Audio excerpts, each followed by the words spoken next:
నేను సుందర సత్సంగ సభ్యులంతా కోరేది ఒక్కటే, 40 సంవత్సరాలుగా వేదిక ఎక్కుతూ వేదిక దిగుతూ మీకోసం నా కంఠాన్నంతా నేను అరగదీశాను. చాలా ఆనందంతో చేశాను ఈ పని, బాధతో చేయలేదు. మీరందరూ నిద్రపోతుంటే మీకు గ్రంథాలు రాసిచ్చాను, మీరందరూ విశ్రాంతి తీసుకుంటుంటే మీకోసం క్యాసెట్లు పాడిచ్చాను. కానీ ఒక్కటి మాత్రం మీకు నేను చెప్తున్నా, బోధ కాదు ఇప్పుడు మనం చేయాల్సింది. మనల్ని చూసి ఇప్పుడు పోతూ ఉంటే ఒక మల్లెపూ ఎక్కడుందో తెలియదు. ఇప్పుడు పక్కన మల్లె తోట ఉన్నదనుకోండి, గోడ ఉంది, గోడ కింద ఉన్నాయి మల్లె చెట్లు. మనం పోతూ ఉన్నాం, వస్తుంది వాసన, వస్తుంది వాసన. అరే ఇక్కడ ఎక్కడో మల్లె చెట్టు ఉన్నట్టుంది, ఇంత సువాసన ఎక్కడిది, ఇంత సుగంధం ఎక్కడిది అనుకుంటాడే, దాని దగ్గరకు వెళ్తాడు. చూసారా?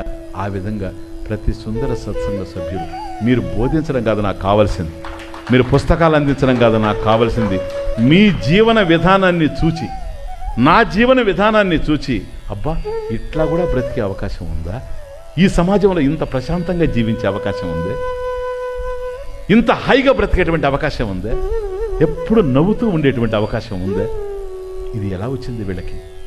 అయ్యా వీళ్ళు సుందర సత్సంగ సభ్యులు కావడం, ఏమి అక్కడ ఏమన్నా మాయలు ఉన్నాయా, మహిమలు ఉన్నాయా, తాయిత్తులు ఉన్నాయా?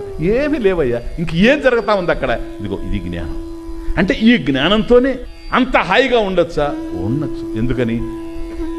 యుగ యుగాలుగా తరతరాలుగా మన వాళ్ళంతా అట్లాగే ఉన్నారు. ఇటువంటి సంస్కృతిని, ఈ సనాతన ధర్మ జీవన విధానాన్ని అందరి హృదయాల్లోకి తీసుకెళ్ళి పెట్టాలా.